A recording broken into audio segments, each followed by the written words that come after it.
नमस्कार, आप देख रहे हैं स्टेट टुडे न्यूज। मैं हूं आपके साथ ऋतु सिंह और आइए बढ़ते हैं खबरों की ओर।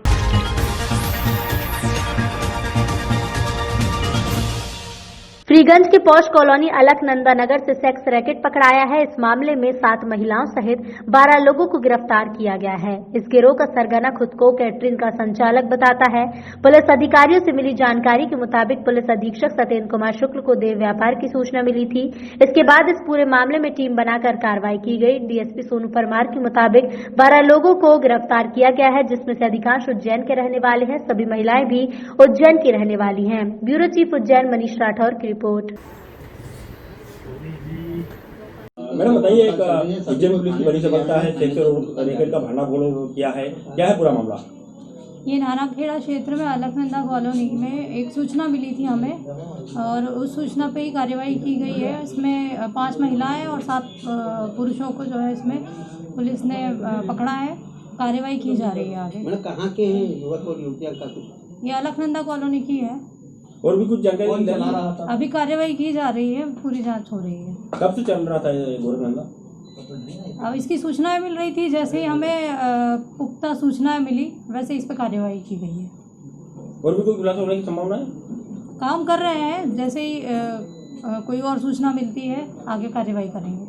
तराना अनुविभागीय अधिकारी गोविंद दुबे के मार्गदर्शन में तहसीलदार डीके वर्मा, थाना प्रभारी संजय मंडलोई सहित आला अधिकारियों ने बिना मास्क लगाने वाले लोगों पर कार्रवाई की और लापरवाही बरतने पर अस्थायी जेल पहुंचाया। तराना नगर में बढ़ते कोरोना संक्रमण के बढ़ते प्रभाव को देखते हुए रविवार को नगर के महिदपुर नाका चौराहे पर तहसीलदार सहित आला अधिकारी मैदान में उतरे और बिना मास्क लगाने वाले लोगों पर चालानी कार्रवाई की। तो वहीं लोगों को समझाइश दी कि मास्क लगाना अति आवश्यक है। जब तक वैक्सीन नहीं आती तब तक कोरोना से बचाव का एकमात्र उपाय है। यदि इस महामारी को रोकना है तो हर व्यक्ति को मास्क लगाना जरूरी है और इसकी जवाबदारी हमें खुद लेनी पड़ेगी। वही लेकिन ये इसका स्थायी हल नहीं। इसके लिए प्रत्येक व्यक्ति अपनी जवाबदारी को समझे और मास्क का उपयोग करे। वहीं सभी दुकानदारों को समझाइश दी गई कि दुकान के बाहर सैनिटाइजर रखें। मास्क लगाना अनिवार्य किया गया और तहसीलदार डीके वर्मा द्वारा बिना मास्क पहनकर आने वाले लोगों को लापरवाही बरतने वालों पर अस्थायी जेल पहुंचाया गया। का अभियान चलाया जा रहा है आज महिदपुर नाके। शासन के निर्देशानुसार जो है उसमें ये बगैर मास्क वाले के लोग हैं उनको मास्क लगाने के लिए प्रेरित किया जा रहा है। सर, अभी कितने लोगों को चालान काटे गए और कितने का अस्थायी जेल पहुंचाया गया है? 22 लोगों को चालान काटे गए हैं जी, और बाकी 8 लोग जो हैं उनको अस्थायी जेल जाएगी। पीछे कॉलेज है वो बनाया गया है, वहाँ पे उनको रखा गया है। सर, मार्केट में किसी प्रकार का भ्रमण किया गया आपके द्वारा? वो भी किया जा रहा है, सशक्त रूप से सब लगे हुए। मनासा कोरोना महामारी के बढ़ते मामलों को देखते हुए रविवार को सुबह 11 बजे प्रशासन ने मंदसौर नाका चौराहे पर बिना मास्क के 2 व्हीलर 4 व्हीलर वाहन चालकों के चालान बनाए। कोविड-19 के बढ़ते प्रभाव को लेकर प्रशासन ने इसके बचाव को लेकर मास्क लगाने, सोशल डिस्टेंसिंग को लेकर अभियान के तहत 2 व्हीलर 4 व्हीलर वाहनों के 100 रुपए के चालान बनाए गए। चालान में पक्षपात को लेकर आम जनता ने प्रशासन पर अपने लोगों को बिना मास्क छोड़े जाने के आरोप भी लगाए, जिसे अधिकारी देखते रहे। परिषद ने 67 चालान और पुलिस विभाग 24 चालान बयान कर कुल 9,100 रुपए वसूले गए। इस अभियान में प्रशासन स्तर के अधिकारी के तौर पर तहसीलदार मनोहर लाल वर्मा, संजीव मुले एसडीओपी, केएल डागी, थाना प्रभारी राजकुमार जाटव, दिनेश मेहता राजस्व निरीक्षक सहित नगर परिषद कर्मचारी दिनेश टेलर सहित पुलिस बल उपस्थित रहा। क्या हुआ आपके साथ, क्या घटना? ये लोगों को, दूसरे लोगों को, जो इनके जो ऑफिस के लोग हैं उन लोगों को तो बिना मास्क के लोग छोड़ रहे हैं और हमारे जैसे लोगों को परेशान कर रहे हैं। कहाँ से, आपका नाम क्या है? मैंने गलती किया, मैंने पेनल्टी भरा, लेकिन ये लोगों के साथ में पार्शियलिटी क्यों कर रहे हैं? क्या नाम क्या आपका? पुरुषोत्तम मुंदड़ा। कहाँ के रहने वाले? मैं बॉम्बे का रहने वाला हूँ। विस्टा कंपनी के रेत माफियाओं को आतंक बरकरार। कटनी जिले के बरही तहसील क्षेत्र के रेत माफियाओं के साथ मिलकर विस्टा कंपनी के रेत चोर दिन रात अपनी जेब भरने में लगे हैं। जैसे भी हो, उनको अपनी कमाई से मतलब रहता है। वहां के लोगों और वहां की रोड वातावरण पर उसका क्या प्रभाव पड़ रहा है, न तो विस्टा कंपनी को मतलब है और न ही प्रशासन को। बस अब तो सबके बीच होड़ लगी है कि कौन ज्यादा पैसे कमा सकता है। किसी तरह की कोई भी शिकायत हो, कोई फर्क नहीं पड़ता। न तो कंपनी को मतलब है, न ही प्रशासन को। इस रेत के अवैध उत्खनन को न तो कोई रोक पा रहा है और न ही कोई इसके खिलाफ आवाज उठा पा रहा है। लगातार मीडिया से इस मुद्दे को सबके सामने रख रही है। लगातार मीडिया इस मुद्दे को सबके सामने रख रही है, पर सब कुछ अनदेखा किया जा रहा है। किसी से कुछ पूछने पर सब गोलमोल जवाब देते हैं। पता नहीं कब इस अवैध उत्खनन से प्रकृति को और यहाँ के निवासियों को राहत मिलेगी। आलम तो ये है कि यहाँ के निवासियों का रात में घर से निकलना मुश्किल हो गया है। पता नहीं कब रेत से भरा डंपर आए और कुचल कर निकल जाए, क्योंकि रात में इनकी रफ्तार रेलगाड़ी की तरह हो जाती है। पलक झपकते ही कब मीलों की दूरी तय कर लेते हैं, पता ही नहीं चलता। बस बहुत हो गया विस्टा का मनमाना काम। अब कोई हो जो इसे रोक दे। कहीं ऐसा ना हो कि पब्लिक को रोड में आकर इसकी खिलाफत करनी पड़े और शासन प्रशासन की किरकिरी हो जाए। ब्यूरो चीफ तहसील बरही मिथिलेश त्रिपाठी की रिपोर्ट। मनासा लोक सेवा केंद्र में महीनों से बंद आधार कार्ड बनाने का काम आम जनता आधार कार्ड के लिए दर दर भटक रही है।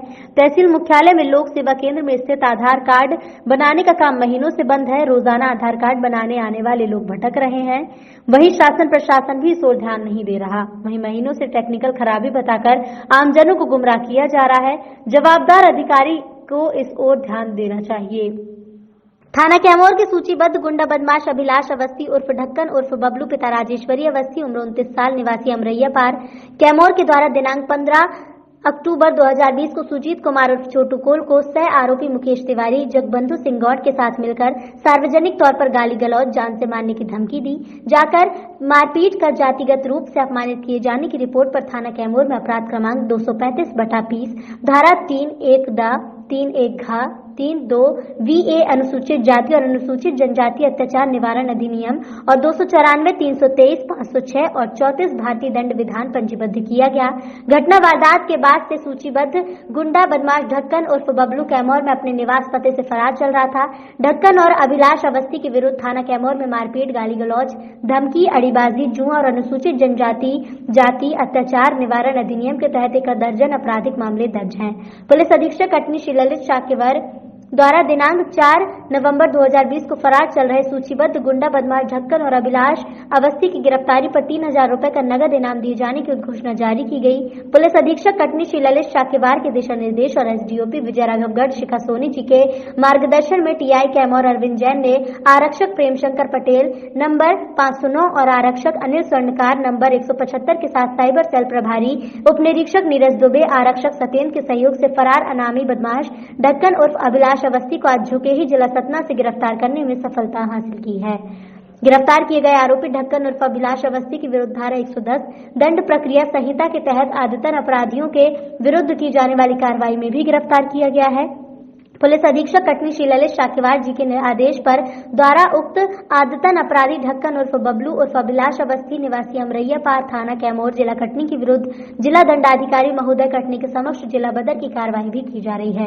कटनी जिला ब्यूरो शकील खान। थाना कैमोर जिला कटनी के सूचीबद्ध गुंडा बदमाश ढक्कन उर्फ बबलू उर्फ अभिलाष अवस्थी पिता राजेश्वरी अवस्थी उम्र 29 साल निवासी अमरैया पार कैमूर के द्वारा 16 अक्टूबर 2020 को अनुसूचित जाति के सदस्य सुजीत कुमार कोल के साथ सार्वजनिक तौर पर मारपीट, गाली गलौज एवं जान से मारने की धमकी की वारदात करने के बाद अपने पते से फरार चल रहा था।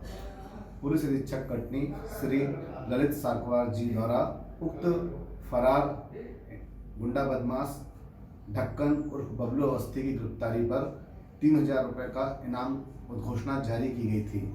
आज सुबह पुलिस अधीक्षक महोदय के निर्देश एवं एसडीओपी विजय राघवगढ़ सुश्री शिखा सोनी जी के मार्गदर्शन में साइबर सेल कटनी की मदद से उक्त बदमाश को झुके ही जिला सतना से आरक्षक प्रेम शंकर पटेल और सनिल स्वर्णकार के साथ मिलकर गिरफ्तार करने में सफलता प्राप्त की गई है। उक्त गुंडा तत्व के विरुद्ध जिला बदर की कार्रवाई भी की जा रही है। सागर जिले के मालथौन क्षेत्र के हनुमत पहाड़ी गांव में एक ही परिवार के चाचा भतीजे में पुरानी रंजिश और गाने बजाने को लेकर विवाद हो गया। विवाद इतना बढ़ा कि भतीजे ने चाचा के सर पर धारदार हथियार से हमला बोल दिया, जिसमें इलाज को ले जाते समय चाचा की मौत हो गई। मौके पर बांद्री पुलिस ने पहुंचकर कार्रवाई कर आरोपी को गिरफ्त में ले लिया है और मामले को जांच में दिया है। जो रात के मर्डर हुआ उसमें क्या कार्रवाई की? कल तकरीबन 10 बजे की बात है।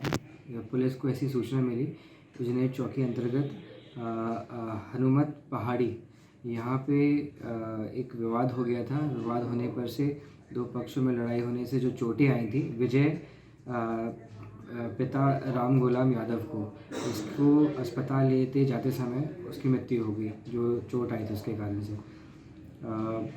प्रथम दृष्टया जो सूचना संकलन करी और कार्यवाही करी, इसमें ये पाया गया कि ये जो विजय सन ऑफ राम गोपाल है, ये और आरोपी जो कन्हैया है, ये रिश्ते से चाचा भतीजे लगते हैं और आसपास इनके खेत लगे हुए हैं। जो विवाद का कारण था, ये बताया गया, ये पता चला है कि जो कन्हैया है अपने जो काम करने वालों के साथ में खाना बना रहा था और कुछ गाने बजा रहा था। तो इस गाने बजाने के विवाद पर से पहले कहासुनी हुई, लड़ाई झगड़ा हुआ, जिसमें आवेश में आके कन्हैया ने धारदार हथियार से उसके सिर पे हमला कर दिया, जिसके कारण उसकी मृत्यु हो गई। सर आरोपी पकड़ेगा कि नहीं? आप आरोपी पुलिस की गिरफ्त में है और आगे की कार्रवाई की जा रही है।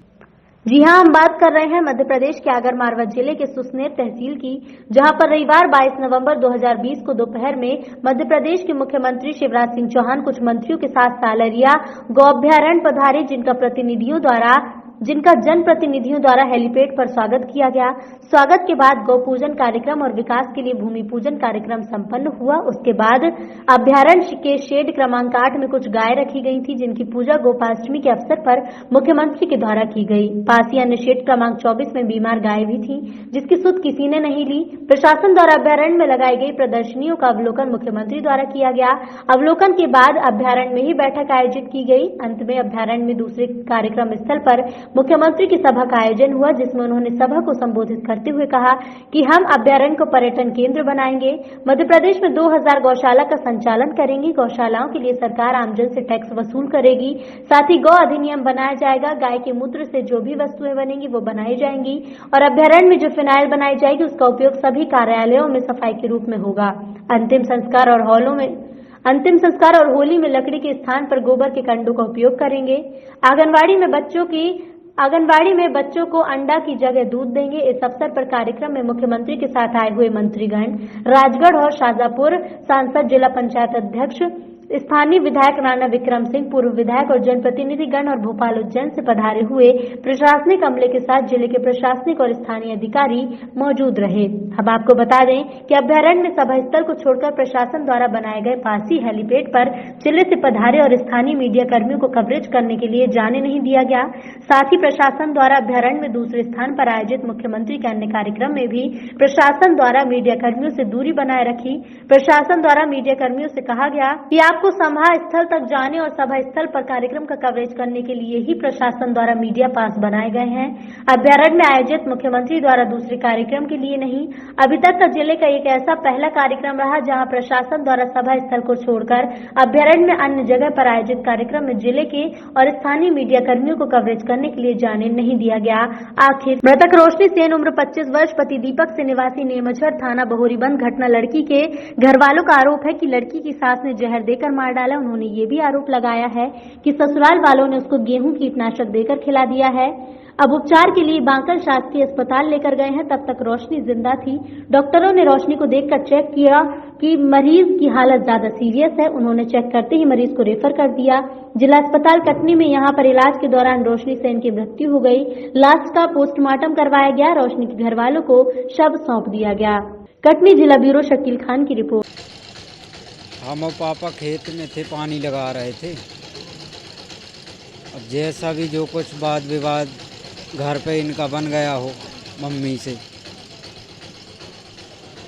तो बहन आई फिर बुलाने की, भाभी वो पाइजन पी ली जहर।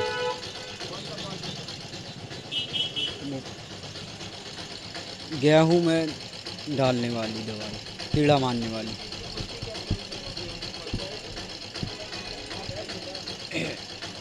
वो डिब्बी भी मिली है ना वहीं पे। उपचार के लिए बाकल से बहोरीबंद, फिर बहोरीबंद से कटनी।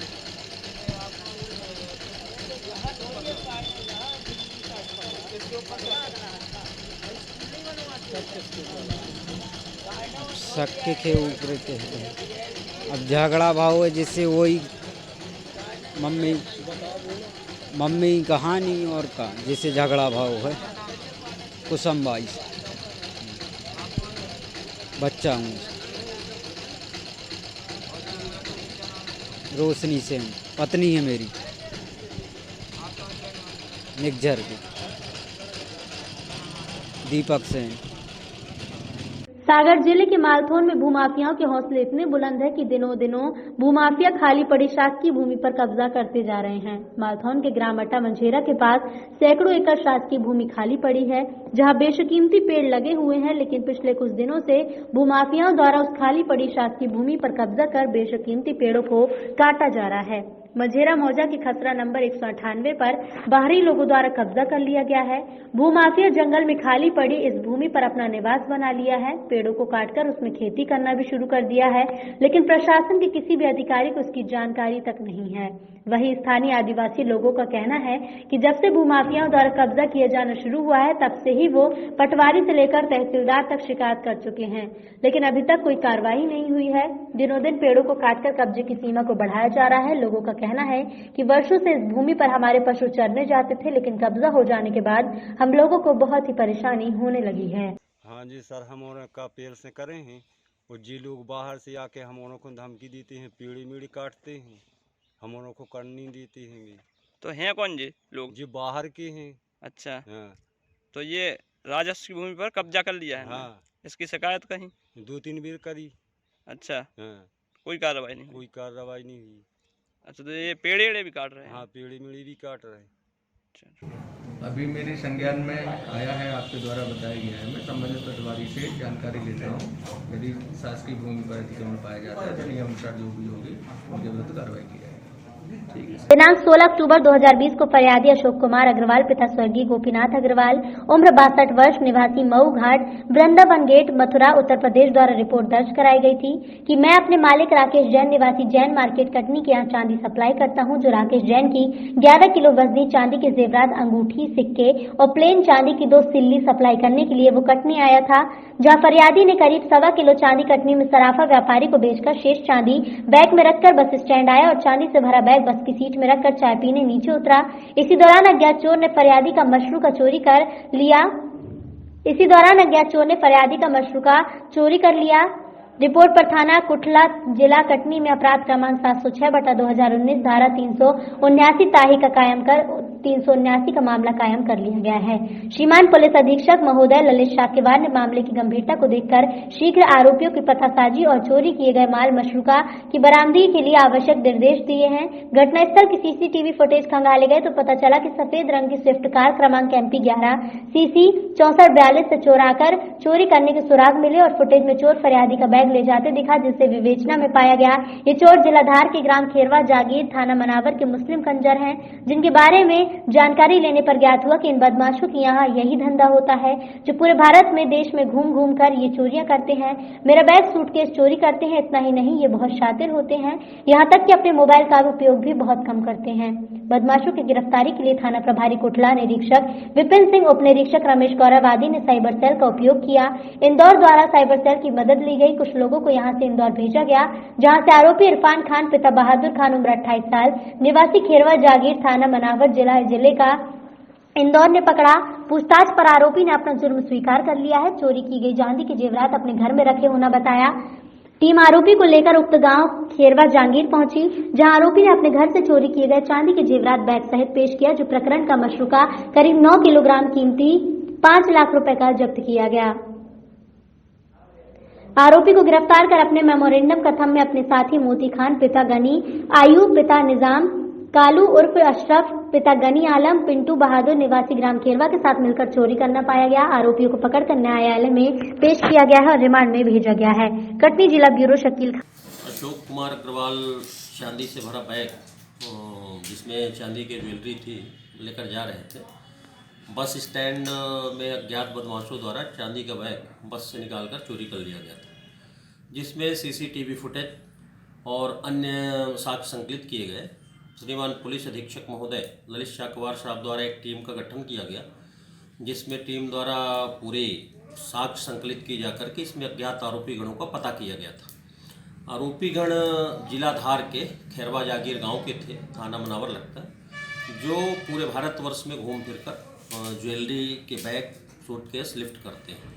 उसी तारतम्य में अभी श्रीमान पुलिस अधीक्षक महोदय द्वारा टीम का गठन किया गया था, जिसमें साइबर के लोग भी थे, और अभी दिनांक 22/11/20 को आरोपी इरफान खान को इंदौर से क्राइम ब्रांच की मदद से गिरफ्तार किया गया है, जिसके कब्जे से घटना में चोरी लगभग 9 किलोग्राम चांदी कीमती 5 लाख रुपए जब्त की गई है। आरोपी को माननीय न्यायालय जेआर पर भेजा गया है। अन्य आरोपी एवं घटना में प्रयुक्त वाहन स्विफ्ट कार की तलाश की जा रही है। कितने आरोपी थे सर इसमें? इसमें कुल 5 आरोपी थे।